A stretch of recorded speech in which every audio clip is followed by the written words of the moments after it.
Bienvenidos a un nuevo video podcast de Bro. Quien les habla es Dylan Jiménez. El día de hoy vamos a tocar un tema especial que es acerca de la importancia de la asesoría jurídica en accidentes de tránsito que involucra heridos o fallecidos, un tema indispensable para los conductores.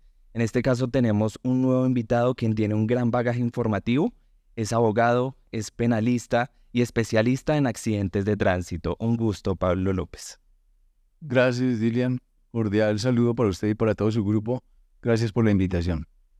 El gusto también es de nosotros y me gustaría también iniciar por qué es recomendable solicitar asesoría jurídica en accidentes con heridos o fallecidos. Bueno, históricamente se ha demostrado que el accidente de tránsito con lesiones u homicidio tiene un procedimiento diferente al otro evento, que es el famoso choque simple. Este es un procedimiento más delicado, es un procedimiento donde se va a recoger un acervo probatorio, una serie de evidencias que al final van a redundar en éxito en un proceso penal o en un desastre total que puede llegar incluso a una condena en materia penal. Es importante esa asistencia jurídica y esa asesoría del abogado porque nos da a conocer los procedimientos tanto de la Fiscalía General de la Nación como de los jueces que lleguen a tener que fallar en última instancia, y adicionalmente porque dentro de ese escenario del accidente de tránsito se mueven muchas situaciones que pueden ser variadas, como evidencias, una huella de frenada, un pare mal colocado, otras circunstancias que hacen que nosotros en determinado momento seamos ignorantes del tema, y al tener una asistencia jurídica o una asesoría jurídica, pues ya estamos un poco más preparados para enfrentar esa situación, que no todo el mundo la soporta. La psiquis del ser humano reacciona de acuerdo a la situación y no todo el mundo, conociendo los eventos, reacciona haciendo acopio de las situaciones que generen que el procedimiento sea óptimo. Hay personas que sufren desmayo, hay otras personas que se histerizan, hay otras personas que se quedan en silencio, que a veces es la mejor herramienta, y de cualquier manera siempre es mejor tener la asesoría y la asistencia de una persona, de un profesional, que generalmente somos abogados. Perfecto, claro que sí. Y para ahondar en este tema, coméntanos qué tipo de asesoría jurídica brinda un abogado de acuerdo a la información mencionada sobre accidentes de tránsito que involucra heridos o fallecidos. Perfecto, sí. El tipo de asesoría que los abogados otorgamos a la persona que tiene un accidente de tránsito es una asesoría ágil, una asesoría clara, porque en esos eventos, con tanta gente que se involucra dentro de un teatro de los acontecimientos, como un herido o un fallecido, pues llenar de muchas cuestiones a esta persona hace que se embote su cerebro y que no pueda reaccionar normalmente, que muchos procedimientos los olvide. Entonces nosotros tratamos de esa asesoría ser lo más elemental posible. Los términos no van a ser tan jurídicos. Ejemplo, vamos a decirle a la persona que se ponga a disposición de la gente, porque la gente es el que va a elaborar el informe de accidente. Entonces tenemos que utilizar unos términos tan normales como: háganle caso al policía, él es el que hace el informe de accidente, no discuta con ninguna otra persona. Si los familiares de la víctima están cerca, trate de estar en otro lugar porque probablemente va a tener una agresión o cualquier reacción de parte de ellos. Entonces, en síntesis, la asistencia que nosotros otorgamos es muy elemental. Primero, no huya del lugar de los hechos, independientemente que haya sido o no haya sido su responsabilidad. Básico, atienda a la víctima. No le preste los primeros auxilios si no sabe de ello, porque puede lastimarlo un poco más si no conoce de primeros auxilios. Pero generalmente trate de que la víctima debe observar si está respirando, si podemos llamar a un paramédico. Posteriormente a la policía, cuando que haga presencia, entreguemos los documentos, llamemos a la empresa para efectos de que nos envíen el abogado y la ayuda inmediatamente. Y si tenemos el nombre del abogado, no dudemos 2 segunditos, porque él nos va a dar algunos parámetros para efectos de que el procedimiento no se empeore o las circunstancias salgan mejor de lo previsto. Claro que sí, todo esto permite que los conductores tengan mayor responsabilidad legal. Y esto me lleva a la siguiente pregunta. Si bien ya sabemos la importancia de solicitar esta asesoría jurídica, ¿cuáles son los riesgos de no buscarla durante un accidente de tránsito, especialmente si hay heridos o fallecidos? Perfecto. Si a esto se vuelve como una contienda, una especie de contienda entre víctima y victimario, porque a la postre, si no se logra terminar el proceso por alguna de las situaciones o formas anormales del proceso que se puede terminar, pues va a haber un litigio, va a haber un proceso donde eventualmente tiene que ganar uno y perder el otro.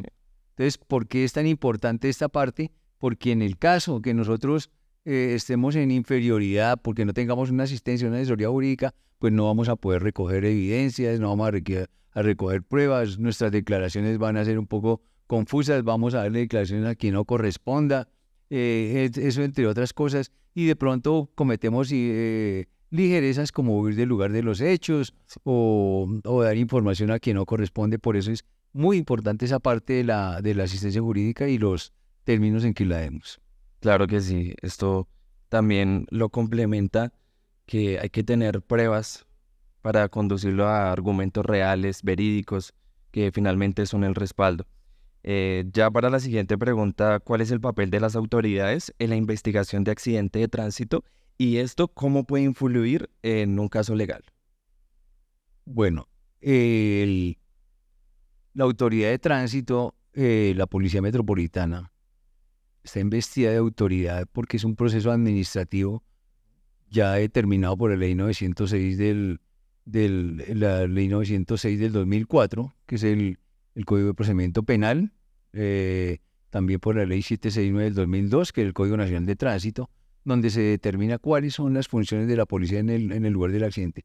Primero deben al llegar al lugar del accidente acordonar, tratar de determinar cuáles son los involucrados, víctima y victimario, y verificar los vehículos o en el caso de que estamos hablando de accidentes de tránsito, los vehículos que estén involucrados.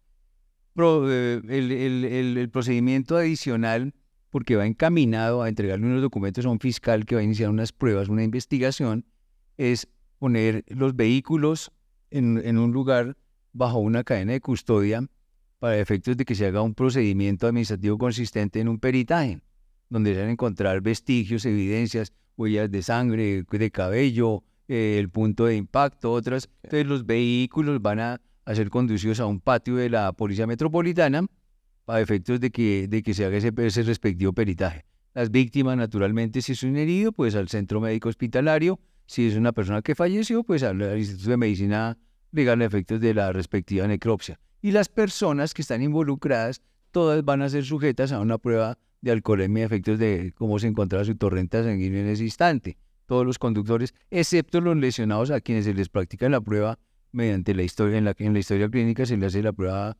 médica o prueba de sangre. Así es. Y también para redondear en esta misma pregunta, es importante con la asistencia el tema del IPAT, también, ¿no? Que es el diligenciamiento del informe policial de accidente de tránsito. En efecto, el IPAT, informe de policía en accidentes de tránsito, que hoy en día es más simple porque las entidades particulares también lo hacen, que ya no es de policía, sino es informe particular. Consiste en la elaboración de un plano topográfico donde se determina las señales de tránsito, la velocidad eventualmente la velocidad de los vehículos. Síntesis, son 3 hojas, 3 documentos en los que está determinado quiénes participaron en ese evento, identificados con cédula de ciudadano, en el caso de los vehículos, con su placa respectiva. Hay un plano topográfico donde el policía, que es un policía técnico, hace un dibujo, un bosquejo de la vía, si es una intersección, si es una glorieta, si es un corte de vía, si es un giro, etcétera, etcétera, y determina también las eventuales variables como hipótesis, que ocasionalmente encontramos testigos en el lugar del accidente. Entonces puede ocurrir que alguno se subiera para testimoniar, y en la casilla número 12 está la parte de testigos donde se puede anotar el testigo, el teléfono, para que va a ser llamado más adelante, no para que declare en ese momento, porque pues en ese momento del procedimiento esa parte no le corresponde al agente de tránsito. Ese informe de policía es muy importante y al final hay que firmarlo, al final quien esté involucrado debe firmarlo o negarse a ello si no está de acuerdo. Y para eso existe la famosa figura de la firma ruego, que consiste en que una persona puede firmar por mí, pero no está aseverando que lo que dice en el informe sea verídico, sino está aseverando que yo no quise firmar, que no estaba de acuerdo con el informe de policía. Ok, perfecto, muy importante toda esta información. Ya por otro lado, quisiera saber cuánto puede llegar a durar un caso de accidente que involucre heridos o fallecidos. Hay varias situaciones que generan que un accidente de tránsito en el que hayan lesiones o fallecidos demore bastante tiempo o poco tiempo. Y es la voluntad de las partes a efectos de llegar a un acuerdo, que es la primera forma en que se termina un proceso, que es la conciliación. A veces en el lugar del accidente las lesiones son mínimas, o la persona tiene un dinero para efectos de poder llegar a hacer una transacción en la vía y un posterior desistimiento de la víctima, que es la primera forma de terminación de un proceso. En el lugar del accidente, mediante una transacción o un desistimiento. Esa sería la primera forma. La ley ha determinado formas de terminar el proceso, pero la más conocida de todas y la que nosotros aplicamos es esa, la transacción o la conciliación en los centros de conciliación o en el lugar del accidente. Sin embargo, los procesos pueden demorar, si son delicados, pueden demorar hasta 9 años e incluso más, porque son los términos prescriptivos y el artículo 82 del Código Penal habla de la prescripción en materia penal. Y la prescripción opera respecto a la misma pena en la parte superior. Es decir, por ejemplo, en el homicidio y el accidente de tránsito, la pena a imponer es de 3 años a 9 años. Luego, entonces, la prescripción es en 9 años. ¿Y qué es la prescripción? El castigo que se da del Estado por no haber ejercido una función jurídica dentro de esos 9 años, entonces le toca terminar el proceso, obviamente en detrimento de la víctima, porque la prescripción generalmente favorece a quien iba conduciendo un vehículo. Y hay otras formas, la muerte del victimario. Si el victimario se puede determinar el proceso penal, porque pues a quién vamos a juzgar, ¿sí? Entonces, los términos de duración son variables, porque dentro de las actuaciones podemos encontrar la conciliación, que es muy famosa en la ley 640 del 2002, del 2001, perdón, hace que las partes tengan que reunirse necesariamente en un centro de conciliación a las buenas o a las buenas, porque es un prerequisito de procedibilidad. Entonces, esa es una forma de terminar el proceso también, y esa puede surgir antes, en la mitad, en cualquier eventualidad, pero el proceso en materia penal puede demorar 9 años, e incluso hay lesiones en los que hay malformaciones de la víctima a raíz del accidente y pueden demorar un poquito más de los 9 años. Perfecto, claro que sí. Ya para direccionarnos un poco más a la solicitud, en este caso, ¿qué pasos deben seguir los conductores después de un accidente de tránsito y cómo puede influir en un caso legal? Bueno, como debe ejercitar su conducta inicialmente, primero, después de cómo queden los vehículos, tratar de no moverlo del lugar del accidente. Okay. Estamos hablando de lesiones, en los choques simples hay que moverlos porque llega la gente y le hace un informe de accidente, o sea, un comparendo. Pero en cambio en las lesiones, como los elementos de prueba son todos, la huella de frenada, la huella de arrastre, la forma como quedó el vehículo, la forma donde quedó la víctima, el muerto, el herido, ¿sí? Entonces todo es material probatorio. Entonces lo primero que tiene que hacer es no movilizar el vehículo. Es muy básico. Segundo, la llamadita. ¿A quién? Al centro de urgencias. Si la víctima aún está respirando, hay que llamar naturalmente a una ambulancia inmediatamente. Y la tercera opción es llamar a la empresa o llamar a su entidad de seguros, que obviamente le va a administrar la asesoría jurídica y le va a indicar el procedimiento, bien sea telefónico, o en ese instante va a ser telefónico y posteriormente va a ser presencial. Sitio. Claro que sí, todo esto es lo que también queremos inculcar a todos los conductores para que tengan presente este tipo de asesoría. Y ya para la siguiente pregunta, ¿cómo se llega a determinar la responsabilidad legal de un conductor en un accidente de tránsito con víctimas? Y pues, ¿qué papel juega un abogado en este proceso? Bueno, ¿cómo se llega a la responsabilidad?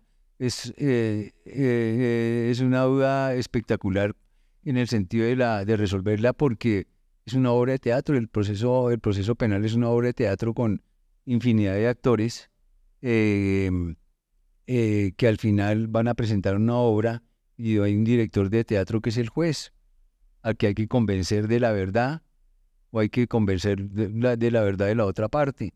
Y él, como director de esa obra de teatro, saca un veredicto. Y suena así muy, muy bonito porque el proceso penal realmente es bonito. Y cómo empieza en el momento en que ocurre el accidente, y muy tan importante es la fase final, que es nuestra recolección de evidencias y esa asistencia inmediata que se presta a esa asesoría, que ojalá sea efectiva, hace que el proceso camine derechito o camine un poquito cojeando. Al fin, ¿cómo funciona este proceso penal? Porque pues es importante que sepamos que al final el abogado es quien hace las veces de mediador entre juez y fiscalía y entre víctima, y obviamente es una parte procesal, y el juez, el fiscal, que al principio es imparcial, después se vuelve una parte procesal en contra del victimario, porque generalmente los fiscales llevan sus procesos ante los jueces porque están convencidos de la responsabilidad. Entonces es tan importante la asistencia en el lugar del accidente. ¿Por qué? Porque es la recolección de evidencias. Y nosotros estamos un poco sesgados, los particulares. ¿Por qué? Porque quien va al lugar del accidente es la Fiscalía General de la Nación a recoger pruebas.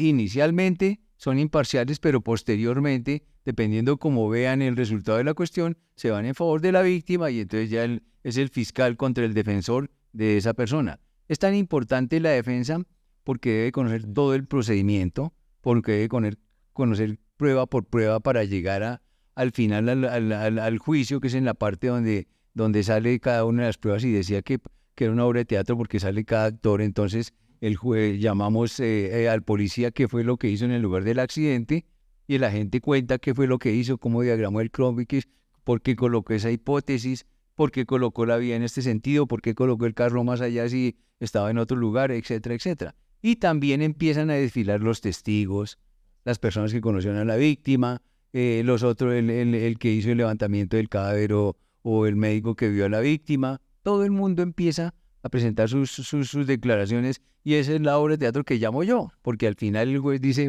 muestra a ver, me convenció o la defensa o me convenció el fiscal, y emite un fallo, un sentido de fallo que es condenatorio o absolutorio. El abogado es muy importante en esta parte, y debe ser un abogado penalista quien haga nuestras defensas, porque el procedimiento penal ha cambiado ostensiblemente y debe ser un abogado que esté actualizado. Aparte de eso, una persona que salga ante los estrados sin timidez, que pueda esgrimir argumentos, porque un apoderado que llegue tímidamente y no conozca la legislación o no sepa argumentar, pues obviamente va a ser devorado por la Fiscalía General de la Nación, que ya tiene unos fiscales muy preparados. A nivel particular, los abogados nos preparamos en forma independiente y dependiendo de las entidades a las que estemos adscritos, pues la Fiscalía General de la Nación tiene cursos todos los días, preparación para los fiscales todos los días. Entonces ahí tenemos una gran desventaja. Por eso es muy importante tener un abogado que sea penalista al 100% y que tenga preparación y conocimiento de la legislación actual. Así es, ya también con esa intervención de la fiscalía pueden haber también traslados de vehículos de los propios conductores para que les hagan una prueba, en este caso de embriaguez, con el fin de determinar, porque a fin de cuentas todos esos son pruebas que lo ideal es que tenga un buen respaldo, una buena representación legal. Ya en este caso, vemos el otro lado de la moneda. ¿Qué pasa si se determina que el usuario es el culpable?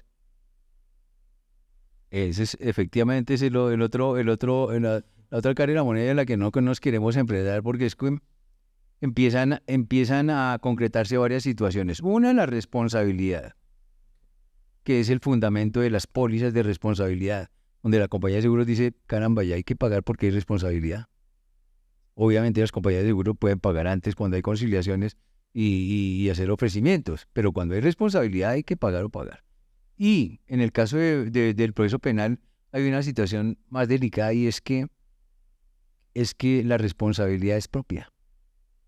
En la parte de daños puede pagar el propietario del carro, la empresa, la aseguradora, todos los terceros. Pero cuando hay una condena en materia penal, no podemos decir que al propietario del carro le coloquemos 3 años de cárcel y al conductor otros 3 Claro. y vamos a dividir la pena. No se puede. Ahí, en este evento, la pena es principalísima, la responsabilidad es principalísima y está en cabeza y quien cometió el evento, en este caso un conductor que haya sido encontrado responsable. Nosotros generalmente no llevamos conductores hasta el final, tratamos de conciliar bajo cualquier circunstancia, pero hay circunstancias que obligan a que vayamos al juicio, que tenemos pruebas en nuestro favor, que la víctima pide mucha plata, que hay víctimas que solamente se ciñen a los principios del sistema penal colombiano, que es justicia, verdad y reparación. Entonces dicen, yo no quiero reparación, no quiero nada de plata, quiero saber qué fue lo que pasó con el carro que atropelló a mi papá, a mi tío, a mi hermano, etcétera, etcétera. Entonces es cuando ya nos enfrentamos al proceso penal y obviamente podemos llegar a un momento en que condenen al conductor, lo condenen, y la pena principal, que es prisión, y las penas secundarias, que son multa, interdicción de derechos, suspensión de la licencia de conducir, medidas como detención domiciliaria y otras. Entonces es muy delicado llegar a esa instancia porque es cuando no tenemos pruebas contundentes que respalden nuestro dicho y encontramos que el juez emite un fallo condenatorio. Es delicado adicionalmente porque hay una anotación en el almanaque judicial de esa persona que ya tiene un antecedente, que eso es una sentencia condenatoria. Claro que sí. Bueno, ya para continuar, ¿qué recomendaciones legales le darías a los conductores involucrados en un accidente de tránsito para proteger sus derechos y evitar complicaciones legales? La primera indicación es que asistan a los cursos de preparación de accidentes. Porque en esos cursos que nosotros mismos dictamos, nosotros les hacemos ver que el primer abogado que debe haber es el mismo en el lugar del accidente, porque debe conocer algunas disposiciones legales, ¿sí? Como la de me niego a firmar, como la de me movieron el arbolito, me pusieron el pare para donde no era, cosas así por el estilo, y cosas elementales como utilizar excelentes tonos con la autoridad de tránsito, porque no lo vamos a ganar. Sí, en el evento de que estemos en discordia con el agente, pues vamos a tener un problema con el agente, que él siempre va a querer ser el dueño del escenario. Adicional, ese es el primer cuestionamiento. Y el segundo cuestionamiento es, siempre esté atento de su proceso. Desde el momento en que ocurrió el accidente hasta el final, que no se vaya a encontrar la sorpresa de una sentencia condenatoria dentro de 7 años, o cuando iba a salir para Melgar, que lo encontraron en el terminal y lo radiaron y le encontraron que, oiga, usted tiene acá un pendiente, entonces no lo vamos a llevar. Entonces, consejo básico, 1, sea el abogado en el propio lugar del accidente, y para eso tiene que tener preparación, que son los cursos que dictamos. Segundo, en el momento del accidente, llame a las entidades correspondientes, en este caso a la aseguradora, que le va a brindar el servicio de asistencia jurídica y asesoría jurídica. Y tercero, no se pierda durante todo el proceso, esté atento, esté llamando a su abogado para saber en qué condiciones está su proceso y se evite esa tercera consecuencia, que es encontrarse una sentencia condenatoria y una captura en cualquier lugar. Totalmente. Y ahí viene la siguiente pregunta: ¿por qué es importante tener activa la membresía de Bro? Bueno, porque es que ahí hay unas garantías que no las da ninguna aseguradora, ninguna membresía, ninguna aplicación, como son la impugnación de comparendos, como es la asesoría actualizada a las 24 horas sobre cada evento de cada persona, como es la asistencia al lugar de los hechos con abogados preparados, que no es que me mandaron un abogado de familia, sino me mandaron un abogado especializado en materia penal y en materia de tránsito, que conoce el procedimiento. Adicionalmente tenemos las herramientas para hacer investigaciones técnicas y tecnológicas. Tenemos al lugar del accidente, desplazamos drones, desplazamos personal capacitado, investigadores técnicos. Adicionalmente tenemos una